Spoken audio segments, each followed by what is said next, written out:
What if I told you that the reason you're exhausted by 3 in the afternoon, craving sugar every few hours, waking up at 4 a.m. and slowly gaining weight year after year has almost nothing to do with willpower? What if it's actually one tiny molecule quietly running wild in your blood that's behind all of it? That molecule is glucose, and once you understand how it works and learn just a handful of simple tricks to control it, everything changes. I'm talking about more energy, fewer cravings, clearer skin, steady weight, better sleep, and a mood that doesn't crash by lunchtime.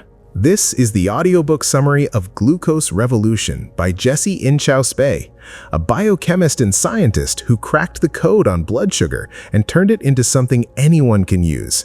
No calorie counting, no cutting out foods you love, no hours at the gym. Stick with me for the next few minutes and I promise you'll never look at your breakfast the same way again. Let's start with the basics. What actually is glucose? Glucose is your body's main fuel. Think of it like gasoline for a car. Every cell in your body, your brain, your heart, your muscles, uses it to run.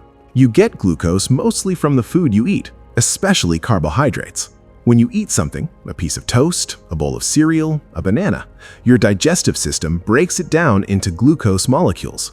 Those molecules flow into your bloodstream and travel to your cells. Here's where it gets interesting. The amount of glucose in your blood doesn't stay flat. It goes up and down all day long depending on what you eat. And those ups and downs, what Jessie calls glucose spikes, are the key to almost everything. A glucose spike is when your blood sugar shoots up really fast, jumping more than 30 milligrams per deciliter within about an hour. Then it crashes back down. And that crash? That's where the trouble starts. You know that feeling after lunch where you just want to put your head on your desk? That's a glucose crash. The irritability, the sudden desperate need for something sweet, the brain fog that makes you feel like you're thinking through cotton wool. All glucose. Now, most people have heard of glucose only in the context of diabetes. But here's the thing. Glucose affects every single one of us, whether we're diabetic or not. In fact, 88% of Americans, nearly 9 out of 10 people, likely have dysregulated blood sugar. Most of them have no idea. They just think they're tired, stressed, or getting older. The good news? You don't need a medical degree or a glucose monitor or a special diet to fix this. You just need to know a few surprisingly simple tricks, and that's exactly what this book is about. But first, why does it even matter that glucose spikes? Let me show you what's actually happening inside your body when it does. Imagine your bloodstream as a river. Normally, glucose flows through it like a gentle current, steady and manageable. Your cells dip in, take what they need, and everything ticks along fine. But when you spike, say you eat a big bowl of cereal with orange juice for breakfast, it's like a flood. Glucose suddenly rushes in, way faster than your body can process it. Your pancreas panics. It releases a hormone called insulin, which is basically the cleanup crew. Insulin's job is to grab that excess glucose and shove it into your cells. When there's a tiny amount of glucose, your body handles it quietly. But when there's a flood, your pancreas has to pump out a huge amount of insulin to deal with it. That massive insulin release is the beginning of the problem. First, the crash. All that insulin yanks glucose out of your blood so fast that your levels plummet. That crash is what makes you feel tired, foggy, irritable, and, crucially, hungry again even though you just ate. Second, the cravings. When glucose crashes, your brain screams for more fuel. Not a salad, not grilled chicken, it wants something fast. Sugar, starch, something that will bring glucose back up immediately. And so the roller coaster goes round and round all day. Third, fat storage. When insulin is high, your body is in storage mode. It can't burn fat. It's too busy dealing with all that glucose. Jessie says this beautifully. You can't burn fat when the warehouse stores are locked, and insulin is what keeps them locked. But it doesn't stop there. Over time, those repeated spikes cause damage that goes way beyond energy levels. Inflammation rises. Every time glucose floods your system, it triggers an inflammatory response. Chronic inflammation is linked to everything from joint pain to heart disease. Your skin suffers. High glucose triggers the production of androgens, hormones that cause acne. It also causes glycation, a process that literally damages the collagen in your skin, speeding up wrinkles. your hormones go haywire. Consistently high insulin is a major driver of PCOS, polycystic ovary syndrome, which affects millions of women and can cause irregular periods, fertility problems, hair growth, and more. Your brain suffers. Glucose spikes are linked to brain fog, anxiety, poor concentration, and long-term to a higher risk of Alzheimer's disease. Your heart takes a hit. High fructose, which comes alongside glucose in sugary foods, drives up triglycerides, increases visceral fat, and raises the risk of heart disease and fatty liver disease. Now, none of this is meant to scare you, because here's the liberating truth. Once you know how spikes work, flattening them is surprisingly easy. Jessie has 10 hacks, and most of them don't require giving up a single food you love. Let's get into them. These are Jessie's 10 hacks for flattening your glucose curves. You don't have to use all of them. Even 1 or 2 can make a real difference. Hack 1. Eat a savory breakfast. This one might surprise you because we've been told for decades that breakfast is the most important meal of the day and that carbs give you energy to start it right. But here's the problem. Most breakfasts are basically dessert. Cereal, toast, orange juice, granola, muffins, bagels, they're almost pure starch and sugar. And eating them first thing in the morning on an empty stomach creates one of the biggest glucose spikes of your entire day. Because your body has been fasting all night, your glucose is at its baseline when you wake up. That means any sugary food you eat goes straight in, no buffer, no protection. The spike hits fast and hard, and that means the crash comes just as hard, usually about 2 hours later, right when you're trying to concentrate at work. The fix? Go savory. Eggs, avocado, full-fat yogurt with some nuts, leftovers from dinner, anything with protein, fat, and maybe some vegetables. Jessie herself eats eggs most mornings. Her glucose curve? Almost flat. One woman in her community, Anthony, switched from cereal and orange juice to scrambled eggs for 10 days. Her energy improved so dramatically she started running for the first time in years. She lost weight she hadn't been able to shift for a decade. If you can do one thing from this entire book, make it this. Start the day with protein and fat, not sugar and starch. Hack 2. Eat foods in the right order. Here's something fascinating. You can eat the exact same meal and get completely different glucose responses just by changing the order in which you eat the foods.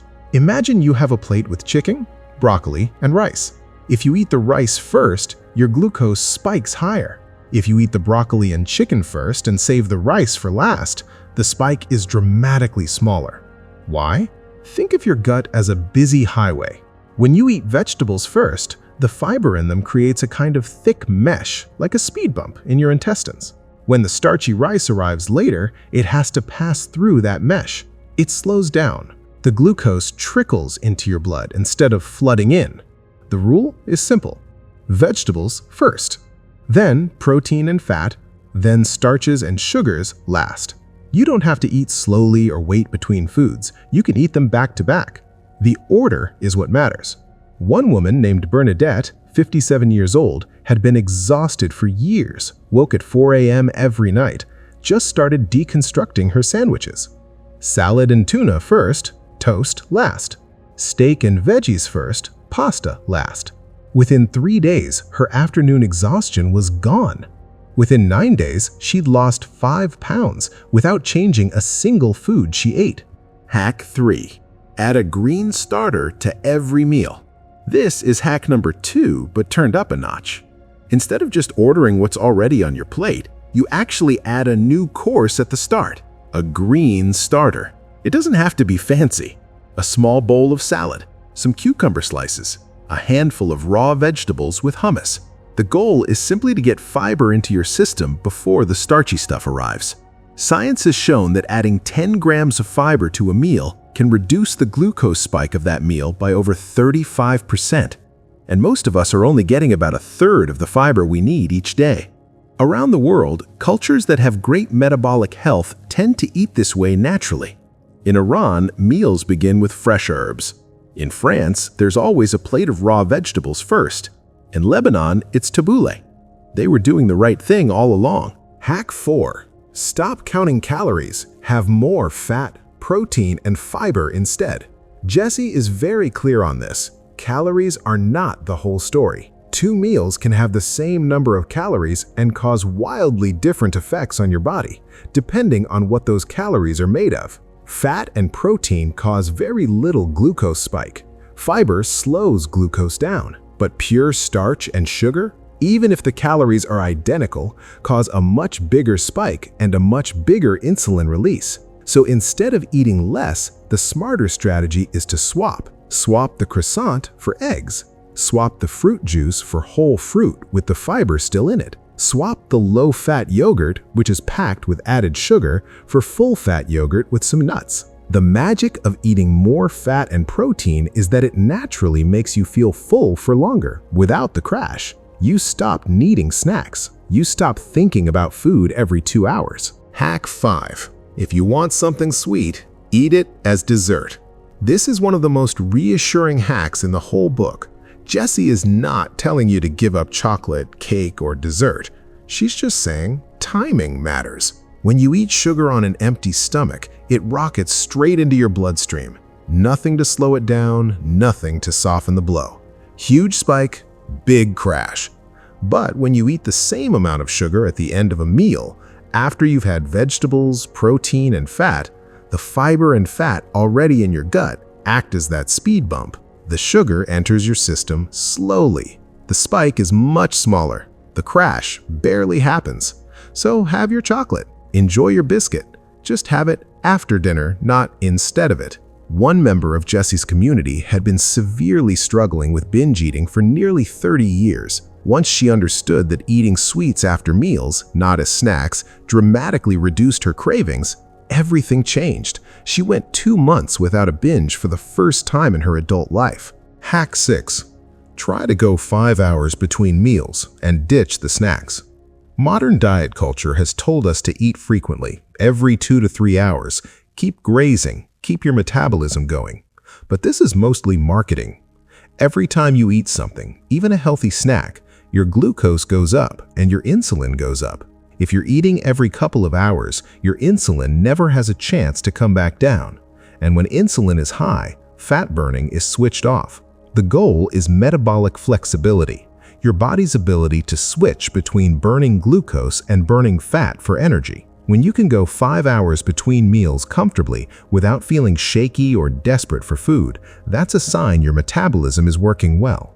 If you absolutely need something between meals, make it savory. Cheese, eggs, nuts. Not fruit, not crackers, not a smoothie. Hack 7. Drink vinegar before meals. This one sounds a bit odd, I know, but the science behind it is genuinely impressive. A tablespoon of any vinegar, apple cider vinegar, white wine vinegar, rice vinegar, mixed into a tall glass of water and drunk before a meal can reduce the glucose spike of that meal by 8 to 30%. Here's what's happening. Vinegar contains acetic acid. When acetic acid reaches your gut, it temporarily slows down the enzyme that converts starch into glucose, so the glucose from your food is released more slowly, a trickle instead of a flood. On top of that, acetic acid tells your muscles to soak up glucose faster than usual, making them more efficient at clearing it from your blood. The result? Less glucose building up, a smaller spike, less insulin, and here's the wild part. Research shows that people who drink vinegar before meals for 3 months lost about 2 to 4 pounds more than people who didn't, even while eating the same food. The recipe is simple. 1 tablespoon of vinegar in a big glass of water. Use a straw to protect your teeth. Drink it 20 minutes before you eat, or even during or just after. Apple cider vinegar is the most popular because the taste is easier, but any vinegar works. Just don't use the gummies. They're full of sugar and mostly defeat the purpose. Hack 8. Move your body after eating. You don't need to go to the gym. You don't need a workout. You just need to move for 10 minutes within about an hour of finishing a meal. Here's why it works. When your muscles are contracting, even gently, just walking, they consume glucose directly without needing insulin to do it. Your muscles become like a giant sponge, soaking up the glucose that would otherwise accumulate in your bloodstream. A 2018 study found that walking after eating reduced glucose spikes in people with type 2 diabetes by up to 27%. And resistance exercise, like squats or push-ups, reduced spikes by up to 30%. There's an old Indian tradition of taking 100 steps after every meal. In Japan, it's called sansho, a short stroll after eating. They were on to something. One man named Khalid from the UAE simply started walking 10 minutes after lunch. He lost 16 pounds in 6 months without changing a single thing he ate. You don't have to do a lot. You just have to do something. Park a bit further away. Take the stairs. Do a few squats in your kitchen. Even light movement makes a measurable difference. Hack 9. If you're going to have a snack, make it savory. If you're hungry between meals, what you reach for matters enormously.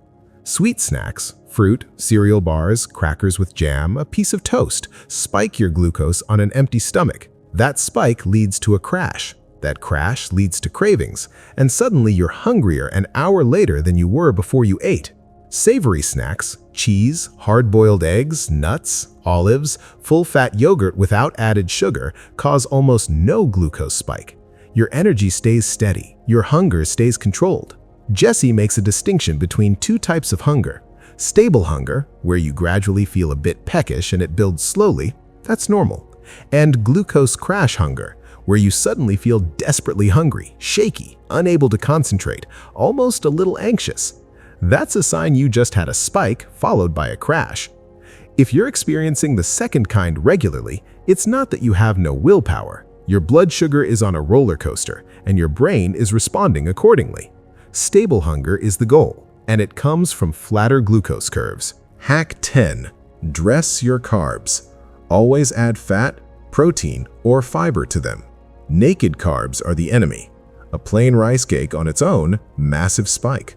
A plain piece of white toast, massive spike.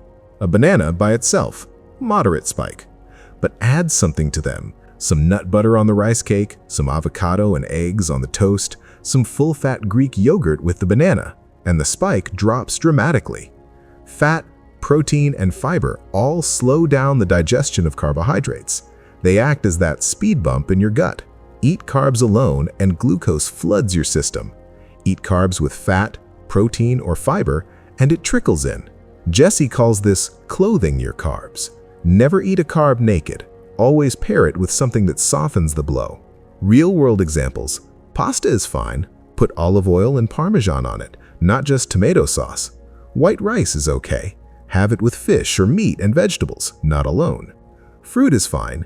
Eat it with a handful of nuts or some cheese. This is how people in traditional cultures have always eaten, by the way. French cuisine never serves plain bread. It comes with butter. Japanese meals always pair rice with fish, miso soup, and vegetables. Italian pasta comes with rich sauces full of fat and protein. Somewhere along the way, we stripped all that out in the name of low-fat dieting, and our metabolic health got worse. You don't need to implement all 10 overnight. Start with 1. Start with breakfast, because that sets the tone for your entire day. Or start with food order, because you can do that with literally any meal without changing a single ingredient. The results can be startling. Women reversing PCOS, people losing weight effortlessly, others clearing up chronic acne, sleeping through the night for the first time in years, or getting their energy back after decades of afternoon crashes. And if this summary made you want to go even deeper, please do yourself a favor and grab the full book. It's called Glucose Revolution by Jessie Inchauspé. The full book has detailed meal plans, recipes, beautiful charts, and real-life stories. Trust me, it's worth every penny. I'll put the link in the description below so you can find it easily. If this resonated with you, I'd love you to hit like and subscribe so we can keep making summaries like this, the kind that actually give you something useful to take away. And tell me, which hack are you going to try first? Drop it in the comments. I read every single one. Thanks for listening. I'll see you in the next one.